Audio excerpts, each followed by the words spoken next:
Good evening, everyone. Welcome to the Hutchinson City Council meeting for Tuesday, July 28th, 2026. We'll call the meeting to order. Approve the council agenda. Any agenda additions or corrections? Mr. Mayor, Council, there is a revised agenda item 4A that should be in front of you. Unfortunately, when the resolution was originally included in the packet, it identified the donation from Citizens Bank and Trust to be for the benefit of the Hutchinson Sculpture Stroll. That was incorrect. It's to benefit Veterans Memorial Field.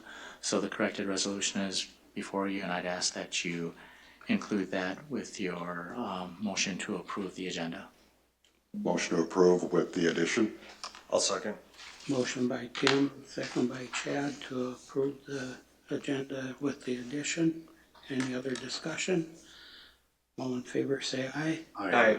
Opposed say nay. Motion carries. Invocation. We'll just have a moment of silence, please.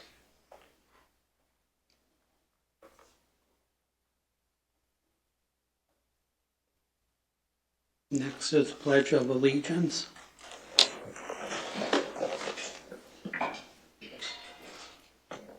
I pledge allegiance to the flag of the United States of America, and to the republic for which it stands, one nation, under God, indivisible, with liberty and justice for all.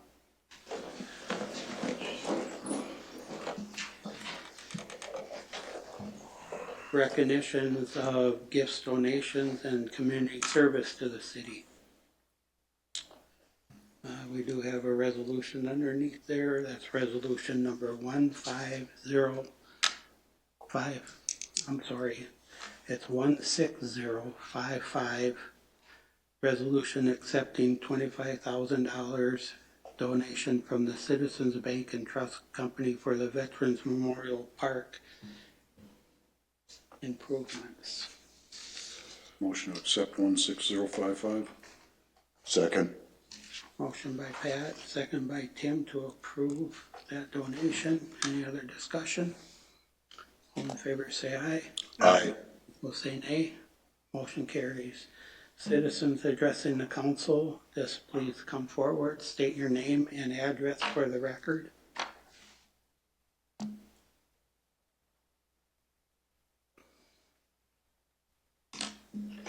Russ Rascos, 66 North Eye Drive. I'm here about public safety. I'm a walker. I walk 25 to 30 miles a week in this town on all surfaces. There's no traffic enforcement. People are running stop signs, running traffic lights, crossing Highway 7 3 times in the last year. I've almost been ran down. And this is while I'm standing on the curb. And yellow means go fast. And I had a car just last week, this far away from me, going through an intersection against the light. I had the walk signal. It's lucky I didn't step out, or I'd been mowed down. They're blocking crosswalks. They don't move. They just look at you. At School Road, there's a crossing there before the bridge, and it's all ADA ready, and it hasn't been marked ever for people to cross, and people just don't stop. You got to stand there forever.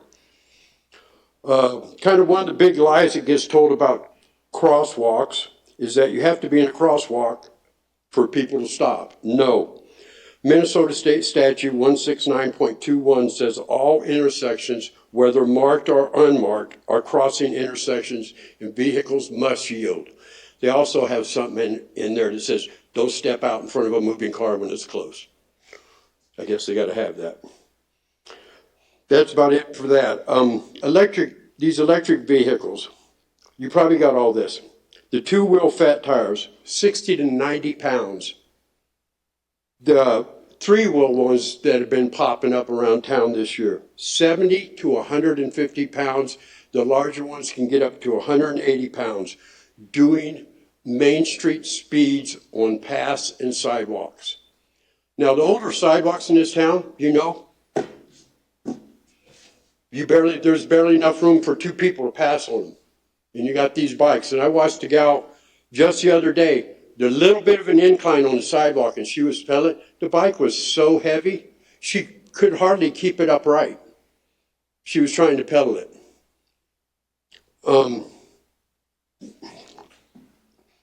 They're going, they expect people to move off the side. I actually watched a couple over the bridge. I was sitting at a stoplight. They had to get off of the bridge sidewalk into the street to let an vehicle go through. And I know you guys are trying to figure it out. Change the terminology of them. They're a motor vehicle, people. That's what they are. The battery is just power like gas for a motor. They're motor vehicles. They shouldn't be on our paths. And the state's already got all kinds of laws for motor vehicles, starting at 16 years old. Anything before 16, you're not allowed to be doing it. I've seen people going, kids, on them scooters, this tall. One in the middle, a little one in the front, and a little one in the back. Recipe for disaster. No helmets, no glasses, no nothing. If you call them electric vehicles, there's laws in place for vehicles. You don't have to do any work. Just go to the state, pull them up, and that's the thing, enforce them. I was informed by a young man on Main Street, when I told him that he wasn't allowed to be on Main Street, he says the signs don't say nothing about e-bikes. I said, okay, what are you gonna do? And that's about it. There's an ad that keeps popping up on my phone for a stand-up scooter. 62 miles an hour, people. 62 miles an hour on a stand-up scooter. For an adult, I don't think that's right, much less a kid having one. That's about it. I thank you for your time. Thanks, Russ. Hey, Russ, believe it or not, before the meeting, this is what we were talking about again, because I do ride bike quite a bit. Chad does too. I think we all do. You don't hear them. They're here. Yeah, you're right. And if you're down on the path by the river and you kids are a dog on a retractable leash and the dog gets scared and they're done. Yeah. And it's just, like I said, you don't hear them. They're here. People on a bicycle, if they're coming up to you on the path, and I wear things that are outside my ears so I can hear a little bit, they'll say, coming on your left, coming on your right. And you know they're coming. You don't have to turn around. Just stay out of the way. But these e-bikes, they sneak up on you and they're like, whoosh. And if there's 2 or 3 of them, they spread around you. One stays on the path, a couple get off on the grass. So if you get scared on one and go you're getting ran over. Yeah. So once again, thanks for your time. Thanks, Russ. Anyone else?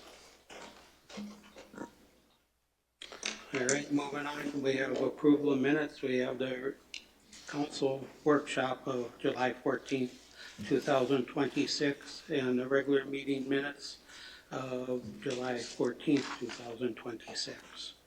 I'd make a motion to approve those minutes. Second. Motion by Chad, second by Dave to approve the minutes as presented. Any other discussion? All in favor say aye. Aye. Both say nay. Motion carries. Consent agenda, this will be done with one motion unless somebody pulls something off for discussion. A is consideration for approval of the City of Hutchinson data practice policies. B is a consideration for approval of authorizing grant language and signing of grant agreement between the City of Hutchinson and the DNR Conservation Partner Legacy Grant Program. C is consideration for approval of purchasing bag film for Creekside. D is consideration for approval of resolution number 16054. Resolution of approving disposal of surplus properties, that's public works vehicles. E is claims appropriation and contract payments. Anything anybody want pulled off? I'd make a motion to approve the consent agenda. Second. Motion by Chad, second by Pat to approve the consent agenda. Any other discussion? All in favor say aye. Aye. We'll say nay. Motion carries. We do not have a public hearing. Communications, requests, and petitions. We have the Hutchinson Youth Basketball Association Outdoor Basketball Court Project Update.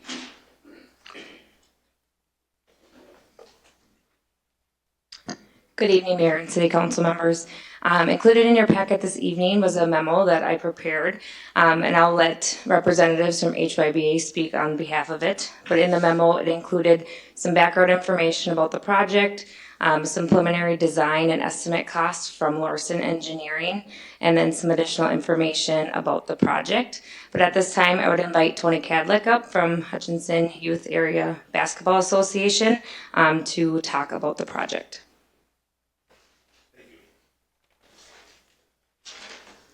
Hello, Council, and Mr. Mayor. Thank you for having us. On behalf of the HYBA, which is the Hutch Youth Basketball Association, we're a nonprofit organization that was established in 1979, and our basic mission is growth through the sport of basketball. So what we're trying to teach kids is it's important to show up on time, do the work together. And, you know, life isn't always fun, but it's a great opportunity to mentor kids. We have more than 100 families and 130 kids from, kindergarten all the way through. We support programs from kindergarten through 12th grade, but our main programming is between 3rd and 8th grade, boys and girls. We do have board members here. Could you just stand up for a second, just so you see the people in your neighborhood who you probably know who are on our board? We have 15 board members because we do charitable gambling. We do e-tabs. I'm a board member, but I'm also the gambling manager. So it's not a very glamorous job. And I'm just here to say that e-tab money is not easy money. It's every other day in there counting money, dealing with people and all that sort of thing. About 2 years ago, we started thinking about how do we make a bigger impact on the Hutch community, especially for the youth programs. We're going on our 4th year of doing charitable gambling. So far, we've already given about over $200,000 to 12 different organizations, youth organizations, not just basketball, other sports and non-sports, robotics, to the high school drama department, to the Kamensky Restoration Project, all that, but primarily for youth. And so, me being an engineer, I started calling around engineering companies that specialize in outdoor court projects to ask them what works, what kind of hoops should we do, what do you have design recommendations. So what I'm trying to tell you is kind of behind, I know you've seen all the information, and I think we've got a really good plan that's going to be what we need to have the right spacing for the courts so that it's a good project that'll be something that we're like, a year later, why didn't we do that? Why didn't we space it this way or that way? It's 3 full courts, so that gives us plenty of room to do 3-on-3 tournaments. We'd hope to do like at the next water carnival, if it gets approved. We can bring in people from out of town to gather. It's a great location, right by the high school, above the softball fields, kind of back by that cul-de-sac off of Goebel Avenue. Global Street. I want to especially thank Main Street Sports Bar, Joe and Amanda Malin and Ryan Alsleben for bringing us in to be able to have these resources. And so, as you may have seen, we're willing to contribute $200,000 to the project to make this happen and to kind of help raise funds for the amenities and the maintenance of the park. And more than anything, it's just going to be a great opportunity to get kids back outside and to play unsupervised, kind of like I did when you'd find the open lot somewhere, like I did on Lynn Road when I was a kid. And also, I'd say it's just an opportunity to help kids, play with their families. So I don't know if there's any questions I can entertain. Very thorough. It was a nice presentation. I feel your pain for being a gambling manager. Many years ago I was that. It's kind of a thankless job, but it provides a lot for your group, and it provides you a lot of options that people that don't have that don't have. And I was going to add, we need an option for kids that aren't, tough enough to wrestle, right? Right, Gary? There's a lot of those. All right. Well, we appreciate your consideration of our project. Thanks, Tony. So Lynn, would you be able to come up?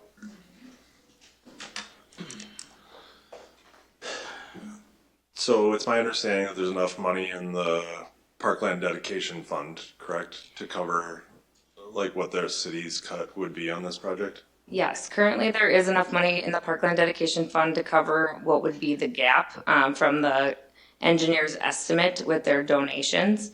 It would almost deplete that fund in its entirety, and we haven't touched that fund in a couple of years. So it'd be something that could be an applicable use of it, but it would be the council's decision if that would be the fund that they would want to utilize. And typically this is the type of thing that we would use that fund for, correct? Correct. No. New amenities or purchase of parkland or anything that would make our parks and rec and community education program a better asset to the community. Who approves the use of that fund or the distribution? Would that be through the council? Yes, correct. Yeah. And then there would be also, this project is also on the capital improvements projects plan, correct? Currently, it was added onto the CIP last year when we started researching the project. One of the things to note that the engineer's estimates did come in a lot higher than anticipated when it was approved on the CIP. I believe it was a $300,000 project originally, with the funding gap being about $175,000 that was going to be potentially taken out of the Parkland Dedication Fund. So the engineer's estimates came in quite a bit higher than we had originally anticipated. So that number would be larger than what was on the CIP. And I understand that. I understand that. I really, like with the Veterans Memorial Field programs like that, when people come in and have skin in the game, I guess that's the best way, a collaboration between a sporting group or a group in the city, in the community. I think that's such a good investment because you have people standing behind it. I won't say anything, but some of the kids here before told me I work for them and that I should approve the basketball courts. And I'm okay with that. That's exactly what we're here for, is to look at all ages and all groups in our community, the disabled, our young, our elderly, and make decisions based on what's healthy for them. And not healthy, that's a bad word. We don't determine people's health, but we provide activities and things like that, especially with the collaboration here. So I think as we look at the CIP and look at dollars for that program, that we look at it strongly and try to move forward with something like this. One of the next steps too, if the council feels comfortable, would actually to go and get through Larson Engineering actual project plans, and then it would have to go out for bid, and then depending on where the numbers come, it may be more, it may be less. We just really don't know, as those are just estimates at this time. So again, I know historically, like with VMF, the council made a decision when approving that project to not exceed a certain dollar amount because of the unknowns of where bids can come in and anticipated through those engineer estimates. So that might be something to consider as well too. Tony, would you be able to come back up again?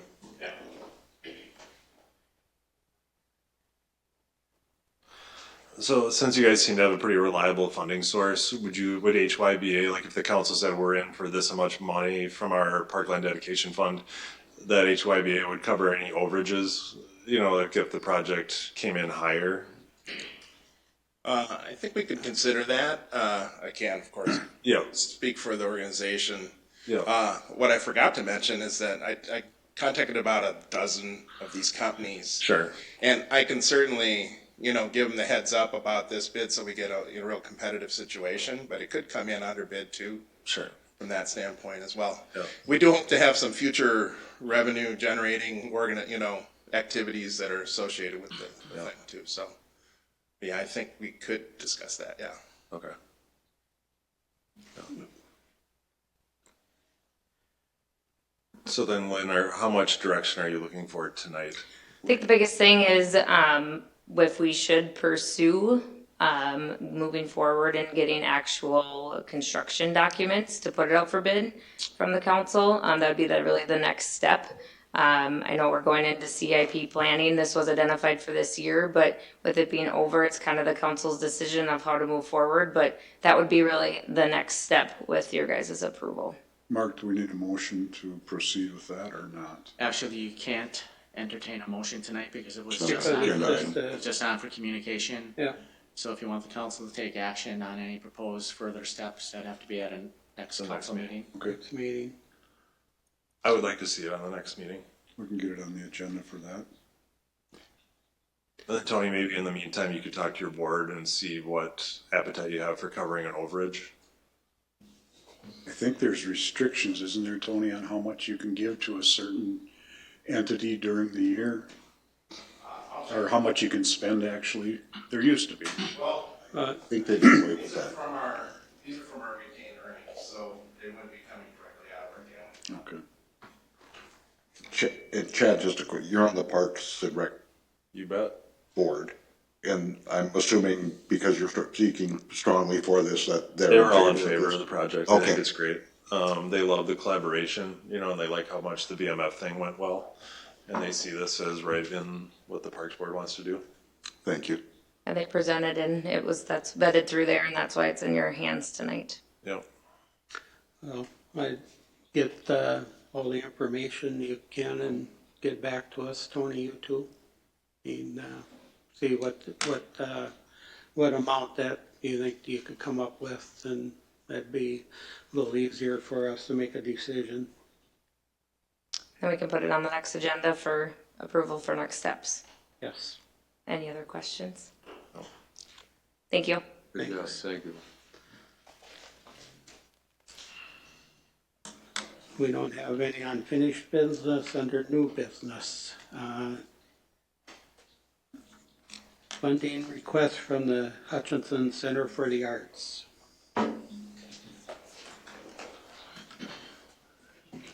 Good evening. Some of you will remember that I was here in October when I came before you to thank you all for your support and give you an update about the Arts Center. I'm now nearly 11 Can you months give in. your name for the Oh, TV absolutely. people, audience? My name is Jim Lansing, and I'm the Executive Director at Hutchinson Center for the Arts. I'm now nearly 11 months into my role, and I've had time to see up close what your support makes possible. Tonight I'm here with a request and not just a thank you. On behalf of HCA, I'm asking you to renew your annual operating support to us and to build your 2027-2029 budget and grow that investment from $15,000 to $20,000 annually. I want to frame it differently than a typical budget ask, though. Nonprofits are used to proving our worth by pointing to what we prevent or what we avoid or the dollars that we might save. And while that's a fair measure, I think it's a little limiting because it quietly casts us as an expense to manage rather than what I want to offer to you is that we're an asset for you to build. You don't fund the roads because they save money, you fund them because they create growth. And I'd ask you to think about our line item in that same manner. Our asset builds our line item builds through us being the operating backbone for much of the arts ecosystem in our area, sort of a social infrastructure. 9 Hutchinson organizations, including Crow River Singers, Hutchinson Theater Company, Historic Hutchinson, River Song, Minnesota Pottery Festival, JC's Water Carnival. They rely on us for insurance or fiscal sponsorship or just shared marketing that they can't sustain on their own. And when that infrastructure isn't there, they struggle, and in some cases, they disappear. You've seen that recently. The Crow River Area Youth Orchestra, Phoenix Drumline, and the Hutchinson Photography Club have all ceased operations within the last few years. Every dollar that you put into HCA is an investment in the shared asset that keeps nearly a dozen organizations in our area standing on their feet. We produce a measurable return in the Creative Minnesota study, and I shared that last October when I was here, and I put it into with the letter that I sent to you as well, found that Hutchinson's nonprofit arts and culture organizations and their audiences generate $2.2 million a year in economic activity for the city of Hutchinson. 58 full-time equivalent jobs, $1.3 million in household income, and over $250,000 in direct state and city government revenue, with nearly 62,000 people attending arts events of all kinds in the city of Hutchinson every year. A new national report this spring from the National Endowment for the Arts points to that return goes beyond dollars. Adults who participate in the arts, attending, creating, or supporting arts organizations are dramatically more likely to vote, volunteer, or engage in their communities. Of the 3 national surveys that they reviewed, arts participants were nearly 4 times as likely to be civically engaged. So this investment isn't just building an economic asset, it's building a much more connected Hutchinson. Finally, the practical case for the number is inflation. You funded us at $15,000 since 2019, and inflation has quietly eaten a quarter of that money's buying power. $15,000 in 2019 needs about $19,900 today when you use those the inflation calculators that the government provides. In a practical sense, $20,000 isn't a figure of growth. It's what it takes to keep this piece of infrastructure from eroding as demand increases. So our ask tonight is for $20,000 a year for the budget cycle, less of a bigger subsidy for a shrinking line item, but more of a sustained investment into a piece of the community infrastructure that keeps 9 Hutch partner organizations standing, generates $2.2 million for the community, and keeps us all engaged with one another. Thank you for your partnership, and I'm welcome to answer any questions that you have. I don't have any. Thank you. I would make a motion to approve the request for a 3-year, $20,000 a year request. Second. There's a motion by Chad, second by Pat to approve. Any other discussion? Mayor, I'd like to discuss this a little bit because, and I'm not opposed to any budgeting or spending in for arts, but I'd like to see it moved into the budget cycle where we actually discuss it and discuss where it fits into the budget. So we have transparency with our community, so everything expenditures are included in the budget. So I'd ask I can't make an amendment to this motion, I don't think, at this point. I'm just going to speak against this right now unless we're going to put it into the budget cycle where we can discuss it during the budget. I think it is in the budget cycle, but it's every 3 years. Correct, and now it's being asked to be renewed at a higher value, and I think that needs to be included in because this is going to be a really tight budget cycle, and we're going to have to look at expenditures. And I'm not, like I said, I'm not opposed to it, and I would probably vote for it. But right now, without seeing it in the budget, I would have a hard time approving something before we've approved the budget. Well, we have to vote on the motion on the floor. Yeah. Correct. Right, that was just the discussion point. Yeah. Any other discussion? I would like to actually see it on the CIP to discuss it a little more. Well, it wouldn't be on the CIP, it'd be just Or within the. to see if you see where it would fit into the budget. And if we could afford to do it. I guess I would say in the discussion, right now I'd have to vote no on it, but if it moved into the budget, I would probably vote yes on it. That's the whole thing. It's a transparency issue that I have. And when we're approving a budget, we're approving the expenditures of the cities as a whole. And that's where I believe it should be. So let's Any other discussion? I'll call a motion. All in favor, say aye. Aye. Opposed, say nay. Nay. Roll call. Tim? No. Dave? No. Pat? yes. Chad? Yes. Nay. Motion fails.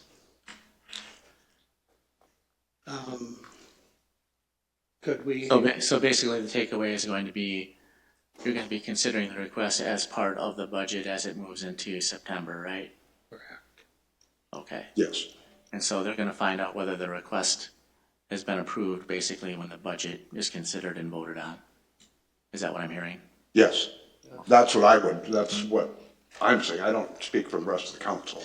But I would be very much in favor of it in the budget and being able to have the discussion in the budget cycle. Okay. All right, moving on to governance, we have, the City of Hutchinson Financial and Investment Report for 2026, June.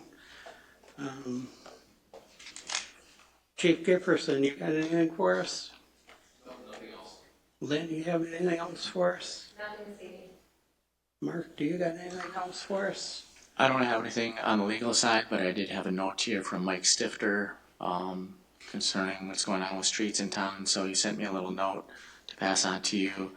Edmonton Avenue, the work is complete on that. Elks, Orchard, Bradford, Boulder, Larson area. Work is on track with concrete being the main focus for the next week. Project is anticipated to go through the end of August. The sewer lining project started this week and is planned to run for the next 3 weeks or so. And then with regard to the landing project, the stormwater pond there is nearly complete with street and utility work anticipated now for the next couple of weeks. All stormwater and utility work is expected to be complete by the end of August. And that's what he had. All right, thank you. Dave, let's start with you. Pat, Nothing. Chad, I didn't have anything. Tim? Library board met last night. We'll have the minutes out for the next meeting on that meeting. Sustainability committee hasn't met, and Mike would be the update on that.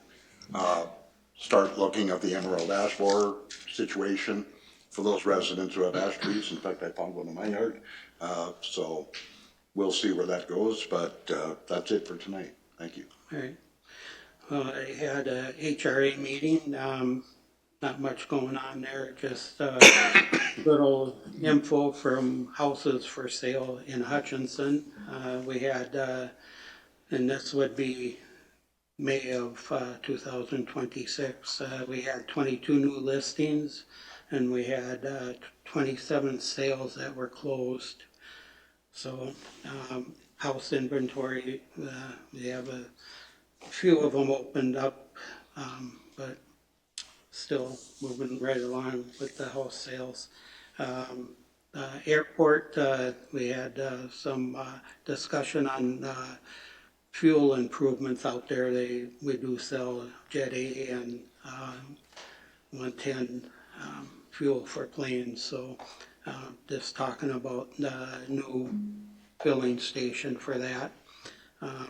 Did talk about maybe having a fly-in or just have burgers and hamburger, or hot dogs, I should say, and having little doings out there. Gary, do they still do the breakfast at the fair? They used to have a fly-in breakfast? That was during the water carnival, Okay. and actually I the thought it was CAP during- did They it. did one. Yeah, the CAP did it in their new hangar out there, so I guess that went over well, what they said, well attended, so besides that, let's go home. Motion to adjourn. Excuse me, I heard to speak from the first time here, so I didn't know how it went. I was at the end of the list, so I was waiting, there was like 6 on the list, I was waiting for other people. Approach and Yeah.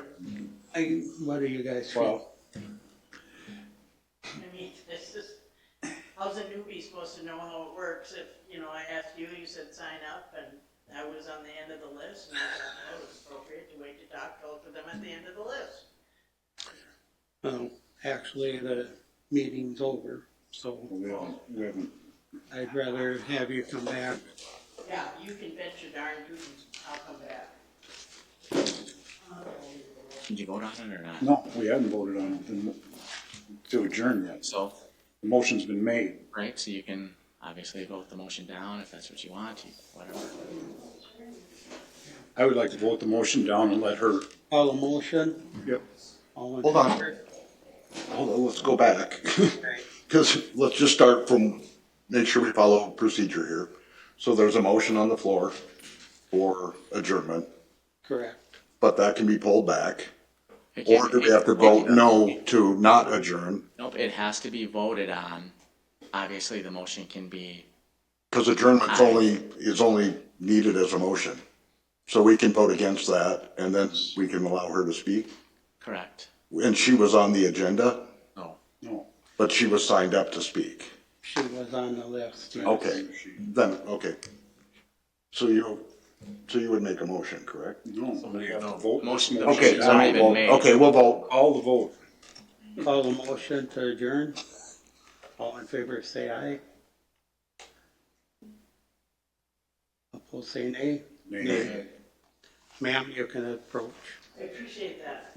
I'm trying to learn my way here. Sorry, sometimes there's procedure we have to follow and it wasn't anything. Right. It's not a personal thing, we just have to, because every citizen understand deserves the that. same right. Going forward, in the beginning, it says if anybody would like to come and talk, that was right in the very beginning, that's what I pointed out. Right, but So we as should I have, said, which we understand, you're. there was a lot of other speakers before me, and I was just trying to be polite. That, Usually, even if they do sign up, usually they don't speak. seriously, okay. Well, are you, and you don't have to answer this by any means, but the United States Supreme Court has voted 4 times that the flock cameras are against our Fourth Amendment. And Mayor, I had a conversation with you a couple of weeks ago about this, and you said they were for our protection. Mayor, can you get her name and address? Oh, I'm sorry. Name and address, please. I'll give my first name, and I live on McDonald Drive, Southwest. Okay? That's also my Fourth Amendment right to keep my privacy. What was first Okay? name? I have had a stalker in this town before, and I don't want to share that information. I would privately, with you guys, the mayor knows who I am and where I live, and thank you for calling the electric company on my behalf. Anyways, the Supreme Court has voted 4 times that the flock cameras are against our Fourth Amendment rights, and governments seem to ignore that. And this is my Bible that I live by, and this is the Constitution. And the Bible is the rock the Constitution stands on. I want to make that perfectly clear that that's where I stand. And I was originally going to speak about the data center and the destructions because I've done my research. Mary, you said that they don't use water. That's nonsense, sir. They all use massive amounts of water. Even the smallest data centers can use, yes, sir, they can use up to 5. Ma'am, just a second. We went down and looked at the sister system of what this guy's going to build up here. There is no water in there. They pull it from underground. They do. They're lying to you. They're deceiving you. And this is what happens. Let me just finish. You're basing that off of what? Where did you get that information? Because our information is solid. It's factual. This is a corrupt agenda with the data centers, and it's mass surveillance on the people. Why do you think they call them flock cameras? We're sheep. They look at it as flocks. And How are you tying those two together? the flock, How are you tying the flock cameras together with the data center? Just that's where they're gonna put the data Ma'am. of the you flock carry- cameras. You carry more data with this than you'll ever carry on a camera. I agree, but we don't need any more, do we? Yes, if there's a child abducted, we need the police to be able to find a license plate to track a You young realize child who when it has happened. funded these flock cameras? I've given so much information. Every time I download an app, I give the privacy information for the police department or for law enforcement to have the ability to find people with warrants, criminal elements, or people who are abducting children. And this data is only saved for a certain amount of time. There are accesses to only officers who are allowed to be access to it. They have to put a code which registers a time and a date stamp into that thing, and it's not being dispersed.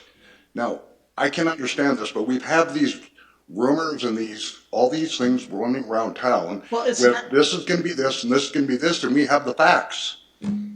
Okay. We The just man said- that has funded these flock cameras is Peter Thiel. I don't know, Peter. I know what the cameras do, and I'm positive for them, and I'm not gonna believe some conspiracy theory stuff that's coming through social media.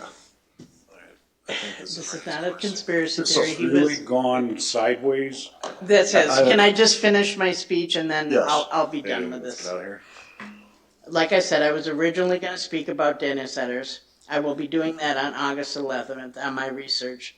The data centers store everything about you and your kids, from the unconstitutional flock cameras to medical records, to what you buy at Walmart, Target, and all the big box stores, social media, and even dating sites. I could go on and on. If this was a human being doing this, if I was doing this to you, you're a good-looking man, I started stalking your every move, that's what it would be. It would be illegal stalking. Okay? It might protect a child that's going to get kidnapped or a woman that might get raped in the park. But there is a whole lot of other crimes out there that are not being committed except to good citizens.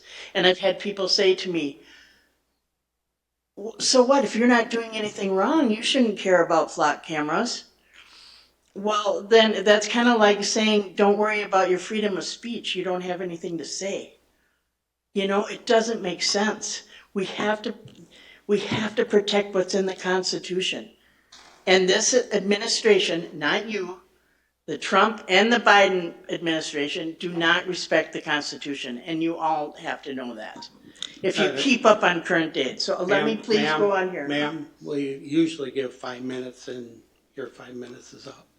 How much time did you give to that baseball field? That wasn't That's on during the public agenda. comment. That was on the agenda. It's different if you're on the agenda, then you can speak longer. Make a motion to adjourn. Second. Motion by Chad, second by Pat to adjourn. Any other discussion? All in favor say aye. Aye. Nay. Motion carries.